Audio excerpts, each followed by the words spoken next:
There's a big difference between the Old Testament and the New Testament.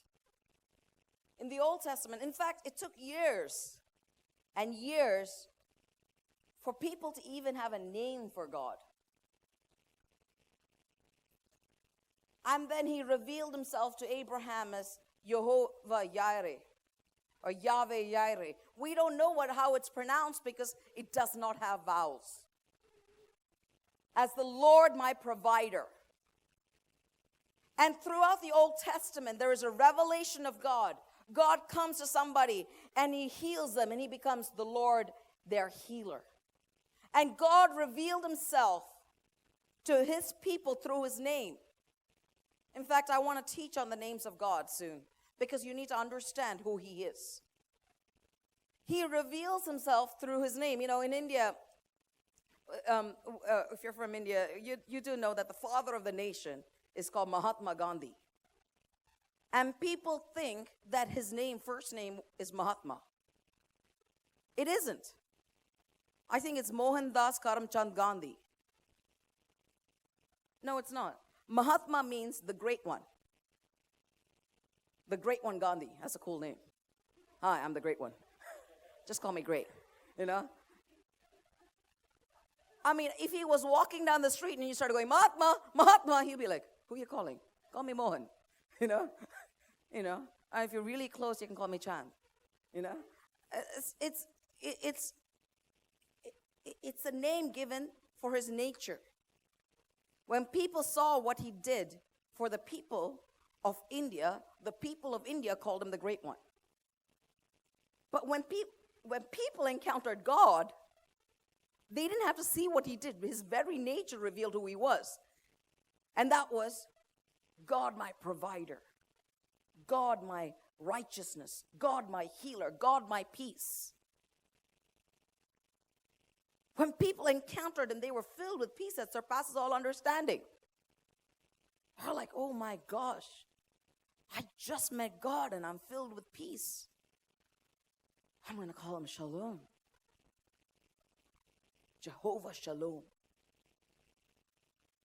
But in the New Testament, God goes beyond just his name, of the characteristics of who he is. And he gets to the crux of who he is. And the crux of who he is defined as the Father. The beginning of Jesus' ministry, the Gospel of Matthew, look at Gospel of Matthew, the Gospel of Luke, this is consistent in the Synoptic Gospels. And you find it here in the Gospel of John, chapter 3, verse 17. You know, I love this verse. Actually, 16 and 17 are one of my favorite verses. I know I say that to every verse, but it says, when he had been baptized, this is Jesus came up immediately from the water. By the way, this is a teaching service. Okay? And behold, the heavens were opened to him. Say behold. Someone say behold. Whenever you see a behold, you have to see what you're trying to hold on to. What should you be holding on to? The very fact that heavens are opened. Jesus said, greater works than that. This is not even my topic. Greater works than what Jesus did, he would do. So Matthew, the writer of the gospel, says this. He says, behold, the heavens were opened. When Jesus stepped into what he was called to do, when he stepped into obedience, heaven came down. Heaven came down. Behold, the heavens were opened. So what happens when you and I step forward into obedience? Behold, the heavens are opened. This is our destiny. This is our identity. This is our birthright. Please don't think this is supernatural. This should be the natural. The Bible calls us ambassadors of Jesus Christ. We are called ambassadors of heaven. An ambassador, wherever he steps, he has diplomatic immunity. The locals cannot touch him. The local law cannot touch him. Nothing can touch him because he's immune to the laws of the land. We are ambassadors of Jesus Christ. We are immune to the laws of this land. It's just because we don't know our diplomatic immunity. We don't understand that when I step here, this becomes heaven. Because this is the place that kingdom rules. This is a land, a kingdom ruling land. This is not my topic. But I love this topic. But are you with me? Behold, the heavens were opened to him. And he saw the Spirit of the Lord descending like a dove and alighting upon him. The Spirit of the Lord descended like a dove in Matthew chapter 3. In Acts chapter 2, he came in all his glory. We're saying that the old time, this is not even my topic, but I'm going to go with it. In the time of Jesus, he came like a dove. In the time of the apostles, he came like the mighty rushing wind. And he came like tongues of fire. And not one, but everyone in that room was anointed. Everyone in that room was anointed. And when he had been baptized, Jesus came up immediately from the water. And behold, I read it again, didn't I? The heavens were open to him. I'm going to stay here now. And he saw the Spirit of the Lord descending like a dove, alighting upon him. And suddenly, say suddenly. Say suddenly. Someone say suddenly. Suddenly a voice came from heaven saying, "This is my beloved Son, in whom I am well pleased." Let me say this. That place was not an isolated place. There were crowds upon crowds upon crowds there. And when Matthew wrote this gospel, there would have been the same people who was alive then who would have been alive when he wrote it. And if they hadn't heard it, they would have questioned it. That means an entire crowd heard the voice of heaven, the voice of the Father saying, "This is my beloved Son."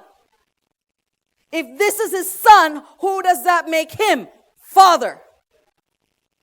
He was no longer revealing himself as your provider. He was no longer revealing himself as your righteousness or your peace or your banner. He was revealing himself as all of that in one word, and that was Father.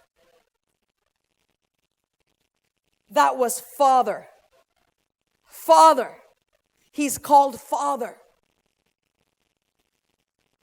And have you thought about it? I thought about it. Why the revelation of Father? And I saw this video on Facebook the other day. It's the cutest thing. It's about like something like only dads can do this. Okay? And it's random clips of dads catching kids. Okay? So there's this, I think, there's this house must have a nanny cam in their thing. Okay? Because they've got this clip. This mother, they've got 3 kids who are just out of toddler age, okay? And they've got a baby. And the dad's lying. So they've got this L-shaped sofa. And the dad's lying there like this. You're thinking, I watch too much videos. But let me tell you the story, okay? So the dad's lying there like this, okay? And, he's watching TV. Suddenly this kid just rolls out of the sofa. The instinct of the father is out of nowhere, he catches his hand like this. He's not even watching the kid. Okay? He goes like this. The kid head dives into the father's hand. Okay? And the father just rolls him. Okay? And the mom is like, usually moms are more coordinated, okay? And she catches. And it's to get that on video, okay, that was amazing, okay? There was another incident. So this kid, okay, is learning how to ride a cycle. The dad's nowhere in the picture, okay? So riding the cycle, I don't know if when you learned to ride, you first went in a straight line, didn't you? Okay? Then you learn how to turn. So this kid, so the dad, the person who's teaching is it was another kid, they're watching. The kid learns to turn first. Okay, so the kid goes and goes straight into this car that's parked. And this dad comes in And out of nowhere, flips, these dads are just flipping these kids, okay? It's just amazing. Takes the kid and goes, and lands the kid on his feet. I'm sure there are a lot of videos where the dads didn't catch, okay? I watched the ones where he did, okay? But it is amazing. And I think dads are amazing. I do. Give yourselves a hand. You know, dads get a lot of slack. You know, they do. But dads are just amazing. And the father chooses to identify himself as father. And there's a reason for that. Okay? The reason is, think about what dads do. You know, dads fix things. Dads just fix things. Whether the perspective dads have on situations is very different from the perspective women have or moms have. You go tell them a situation, the dad looks at the bigger picture and says, and you're like, oh, I didn't think of it that way. And dads, they just, by nature, they fix things. I was watching Seth the other day. You know, he'd break something. And you go to Jeevan and go, Mom? Seth enjoys calling Jeevan Mom. Okay? Jeevan doesn't enjoy it very much. But Jeevan's son has a sense of humor. So he goes, Mom? And Jeevan's like, Dad? Mom? But he goes to the dad. And he goes, fix. I've been watching, you watch children. It's a natural thing. And, I heard Paul Manwaring speak on this. He's got a father's heart. And, you have to really, people ask, who do you listen to? Who do you watch? Watch Paul. One of the most amazing ministers of God, really. If you want to understand the father's heart, watch him. Buy his books. He's an amazing teacher. And I have a list of 31 things that dads do. Okay? And I was going through it because why did God the Father identify himself as Father? Think about it. It was because of who he is. He fixes things. I remember there was a song that was on the top of the charts in the year 2000s. Okay, it was called "Bob the Builder." Can he fix it? Bob, do you remember this? Yeah. Yes, he can. And I was thinking, if I were to change it, I'd call Dad the Builder. Can he fix it? Yes, he can. Yes, he can. You look at this and turn your Bibles to Isaiah 58, verse 12. This is the reason why God reveals himself as Father. In Isaiah 58, he says this. He says this, verse 11. The Lord will guide you continually, satisfy your soul in drought, strengthen your bones. You shall be like a watered garden, like a spring of water whose waters do not fail. Those from among you shall build the waste places. You shall raise up the foundations of many generations. And you shall be called the repairer of the breach, the restorer of streets to dwell in. Our Father can fix ruined cities. Our Father can fix ruined nations. Our Father can fix any situation in our lives. And that's why he calls himself Father. You look at this. You ask, you have to understand why he calls. Fathers, let me tell you something, believe in their children. At least good fathers do. I remember my father died when I was 11. In fact, next year is going to be 30 years from when my dad died. But in that 11 years, he always told me what I could do. We were playing tennis, not cricket, but I was sharing with somebody. When I was 10, what my ambition was? You'll all laugh, and I know some of you will make fun of me for this. But I wanted to be a tennis player. I wanted to play the Wimbledon. Not the French Open, the clay, the dust. I knew I couldn't get the Grand Slam because the clay court was a problem. Okay, I could go to Australia, I could go do the US Open, but France, and then I don't speak French. It's a big problem. In English-speaking countries, I would have won the Grand Slam. But that was what I wanted. And I was a good player for a 10-year-old. I would play with adults, and I loved it. And I remember my father would be like, I'd be like, Appa, I want to. And he never said, Preeti, look, practically, seriously speaking, there is no hope in heaven or in hell for you to be. He didn't say that. He said, come, let's go play. And he kept, and playing with him improved my game. The only time I've ever seen disappointment in my father's eyes was singing. Okay, I have to be honest. Okay, but my Father in heaven took care of that one. But and I remember when I was 4 years old or 5 years old, everyone used to keep asking me. I don't know why they ask 4 and 5 years old, but in the Indian community they do. What do you want to be? Okay, and I'd be like, air hostess, or something like that. And then my dad would be like, come here, child. And he used to be he was an architect. So he'd say, draw a line. And the first thing I learned to draw was a house. And then next day when somebody asked me, I remember who it was, Hassan uncle, said, what do you want to be? An architect. I want to be an engineer. And I tell you something, this is the nature of fathers. After my father died, nobody ever told me I'd be an engineer. No one believed in me. My mom said, because my dad told her, make her an engineer. Fathers believe in their children. Matthew chapter 3. Jesus had done nothing yet.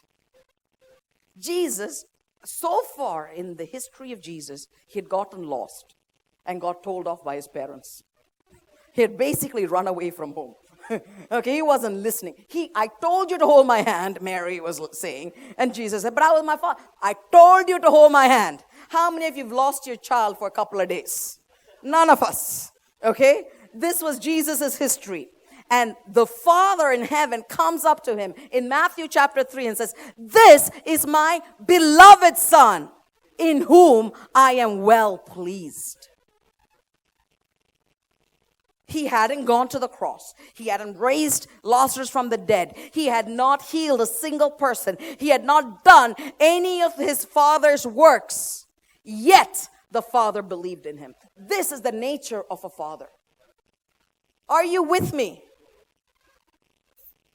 The fathers show children the world. Have you seen Lion King? The father holds up Simba. Ooh. What's that song? Ooh.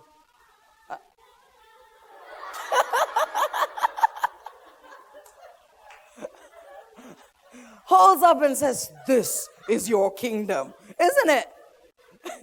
You want to do that again?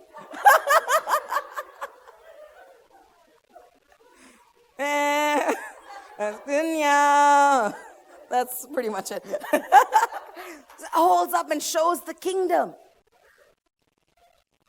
That's what a father does. That's what a father does. And that's what the Father's trying to do for us. In Jeremiah 33:3, he says, call to me and I will reveal deep and hidden things to you. I will show you the kingdom. It says, I will show you the kingdom. The fathers teach children how to love. Good fathers.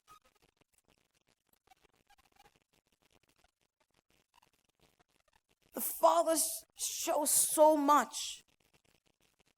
And that's why in the New Testament, you see that the Lord reveals himself as a father. Why God is called the Father. But I want to go one step beyond that. Can I go one step beyond that? Turn your book to the last chapter of the Old Testament. Malachi 4, last verse, verse 6. Like I said, I heard Paul Manwaring speak on this. I think the topic was called Fathering People and Organizations. That's what it's called. It says this, and he will turn the hearts. Have you turned to Malachi? Verse 6. This is how the Old Testament ends. This is how the Old Testament ends. And in the New Testament comes the revelation of God the Father. Are you with me? And it says here, and he will turn the hearts of the fathers to their children, and the hearts of the children to their fathers, lest I come and strike the land with the decree of utter destruction. The Lord is saying, I will make fathers turn to their son, and their sons towards their fathers. That means he's going to bring about a relationship within his community, within his family of fathers and sons. Say fathers and sons. Say fathers and sons. Fathers and sons. Fathers and sons. Say fathers and sons. Many people think that the world, the earth, is an orphaned planet. And that makes us orphans. We are not orphans. We are sons and daughters of a living God. We are sons and daughters of a living God. We need to understand the solution for this orphaned world is an understanding of us becoming sons and daughters who later on become mothers and fathers. This is the key. First, we become sons and daughters. And then we become mothers and fathers. This will be the answer. And I say this, and I'm going to speak a little bit about it. Isaiah 9:7 says God is the eternal Father. He's the everlasting Father. In 1 Corinthians 11:3, Paul writing to the church, he says this, be imitators of me as I am of Christ. Say, be imitators of me as I am of Christ. So Paul is an imitator of Christ. And he says, you all need to become an imitator of me.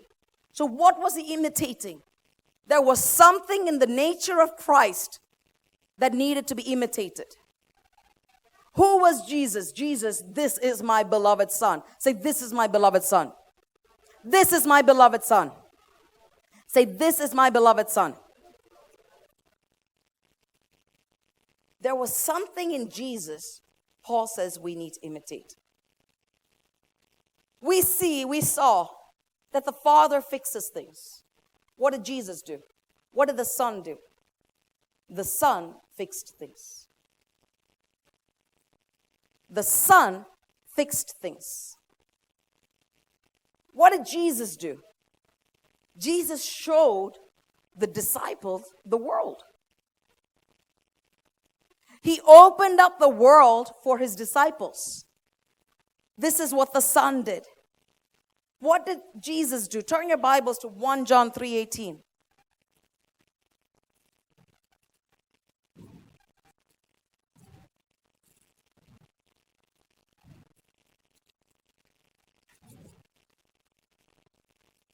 It says here,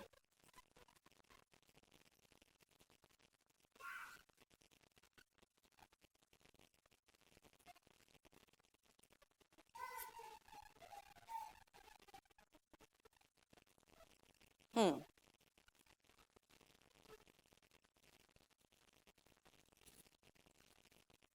16. By this we know love, because he laid down his life for us. This is Jesus Christ. we also ought to lay down our lives for the brethren. So Jesus did what the Father did.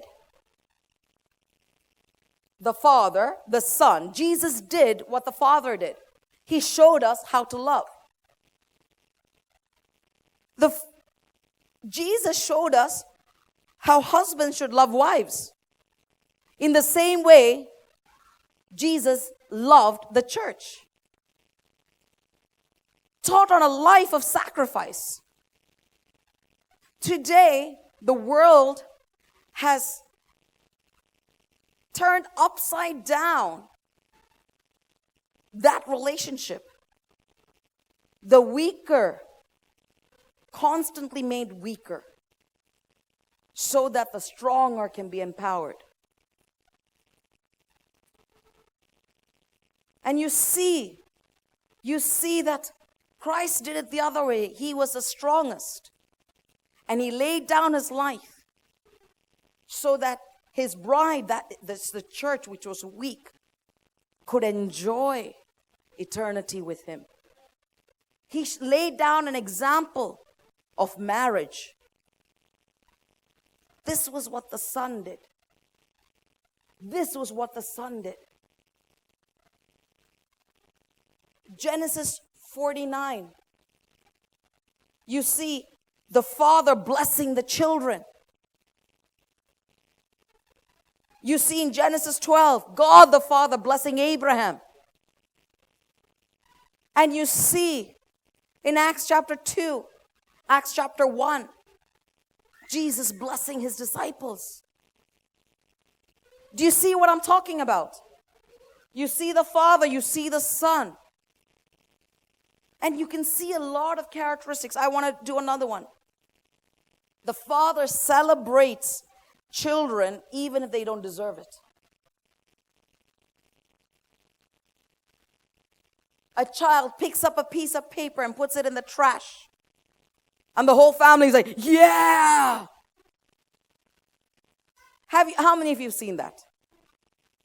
I mean, does anyone deserve a clap offering for putting something in there? It belonged there in the first place. And what about the 30 times they left it there? We don't remember that. Even when they don't deserve it, we give them encouragement. That's the heart of the Father. And you look at Jesus with his disciple, Simon, who was called the reed. He has one revelation of Jesus as the Christ. Hence says, my gosh, Simon, you shall no longer be called Simon. You shall be called Peter, the rock. And on this truth, I will build the church. And Peter's like, whoa. But did Jesus know that he was going to deny him 3 times? Yes, he did. Did Jesus know? Yes, even when they don't deserve it. This was the heart of the Son. Are you with me? John 14:9. Jesus says, if you've seen the Father, if you've seen me, you've seen the Father. If you've seen me, you've seen the Father. If you've seen me, you've seen the Father. Are you with me, church? Now, I'm coming to the next point. The church loves it when we speak about our sonship and our daughtership. When I tell the church, hello, church, God the Father will fix it. Jesus the Son will fix it. But you and I are called to become the mothers and fathers of this generation. We are the ones who are called to encourage when nobody deserves it. We are the ones who are called to believe in the next generation. Fathers never envy their sons. Mothers never envy their daughters.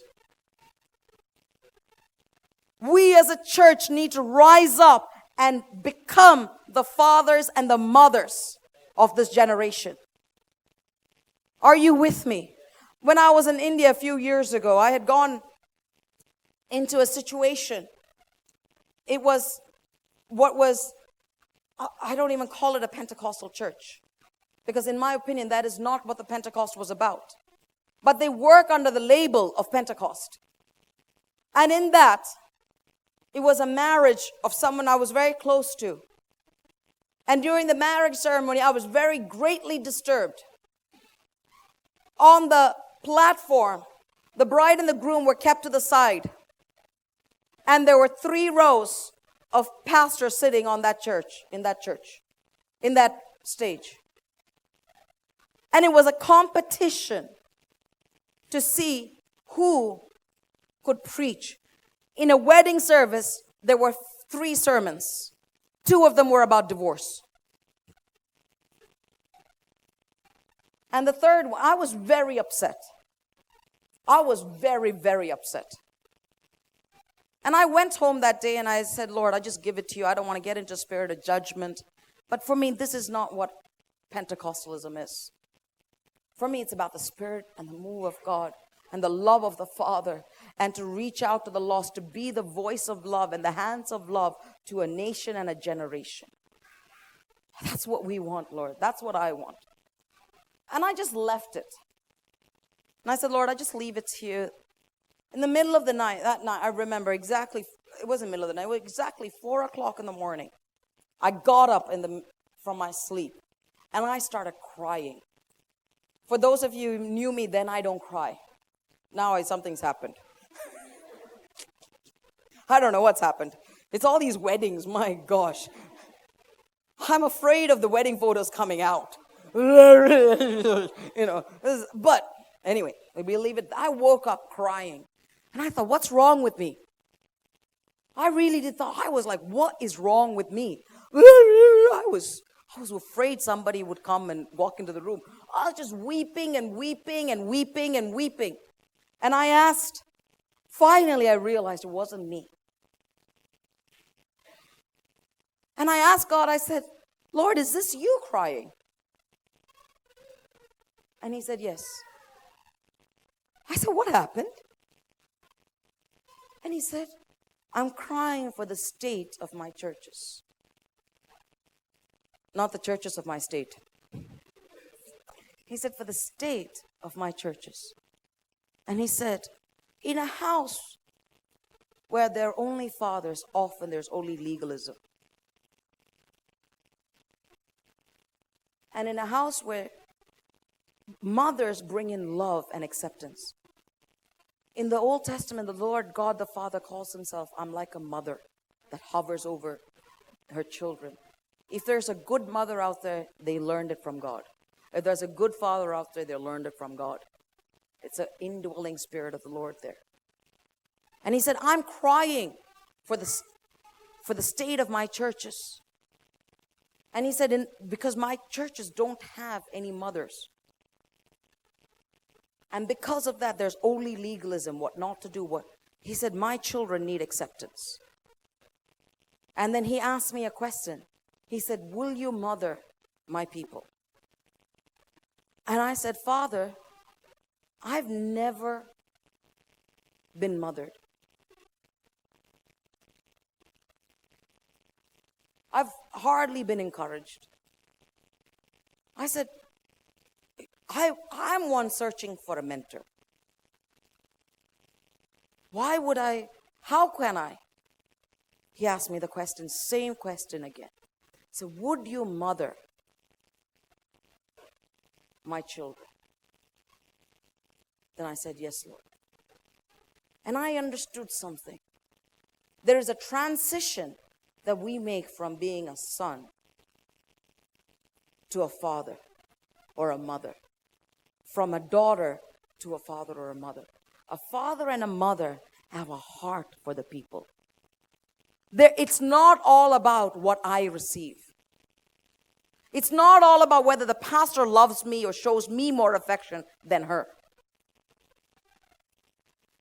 Becoming a father and a mother is about having a heart of responsibility, whether the children like it or not.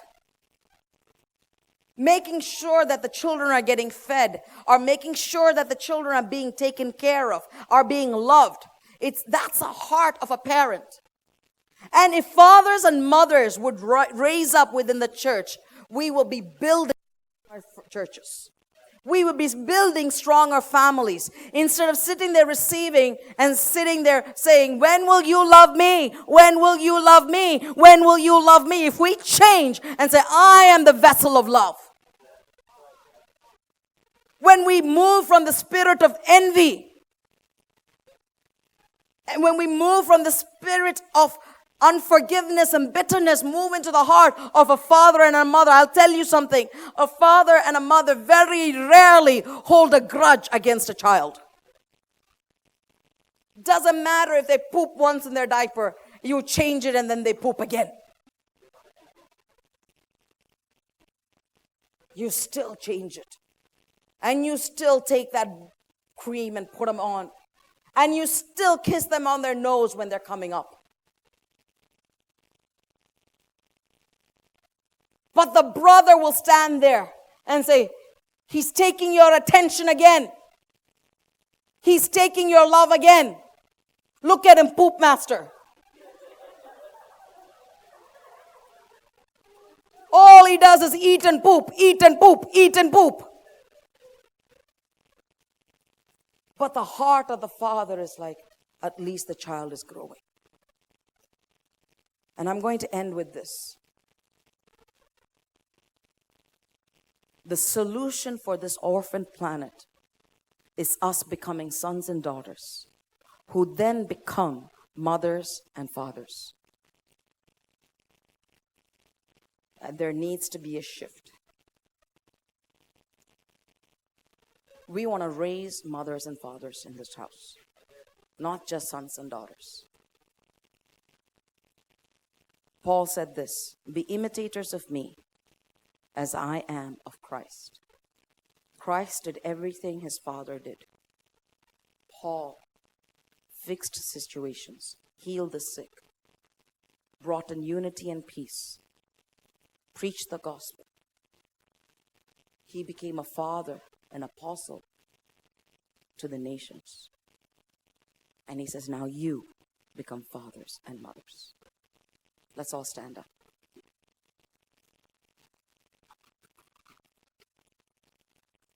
And I'm going to give an altar call. I am. I think there's a spirit that is rising up in the church. I'm going to call it the spirit of brattiness.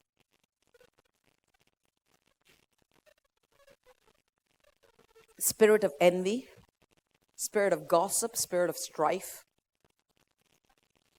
spirit of disunity. That was a spirit that was on the son that remained in the story of the prodigal. We don't want that. We don't want that. We want to know our identity as sons and daughters, and we want to grow and mature to become fathers and mothers. And those of you who become fathers and mothers will become the pillars of the community and of the church. It takes self-sacrifice. It takes being an encourager. It takes sometimes letting your feelings get hurt so that others can thrive. It sometimes means taking a back seat. Sometimes it means taking a forward seat. Sometimes it means waking up early and taking care of the needs of other sons and younger sons and daughters who are coming in. Sometimes it means staying late to take care of the needs. The father sometimes has to work hard to make provision. The mother has to work hard to make provision. They have to work for the unity of the family, but they also, with the responsibility, will grow in authority. So I'm going to make an altar call for those who want to be fathers and mothers.